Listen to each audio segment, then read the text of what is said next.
Transplant shock is costing more yield than people realize, and the damage starts early.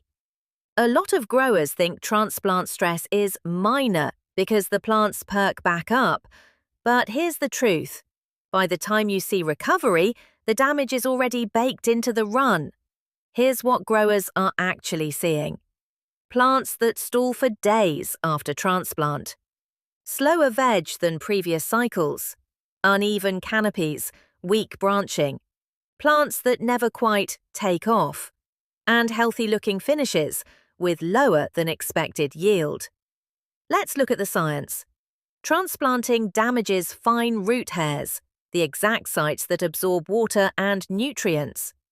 Disturbed roots disrupt hormone signals, slowing top growth. Energy gets redirected from development to root repair. Lost growth momentum in early veg, it's rarely recovered. And weak root re-establishment limits nutrient efficiency later in the cycle. This is why two identical clones, treated the same after transplant, can finish with very different results. The most common mistake? Dropping plants into overly dry or overly wet media, then overwatering to help. That often worsens oxygen stress and delays root rebound even more. Here's your reality check. Cannabis doesn't regain lost time. Root stress in the early game quietly caps your plant's full potential. What dialed growers do differently? Transplant only when roots are actively circling. Match moisture between old and new media, no extremes. Keep EC and pH transitions smooth and steady. Stabilize temps and humidity after the move, and let roots fully re-establish before applying pressure.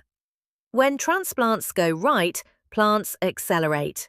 When they don't, plants compensate, and compensation always comes at a cost. So, let's get into it. How many transplants do you usually run per cycle? Do you notice stall time after transplant?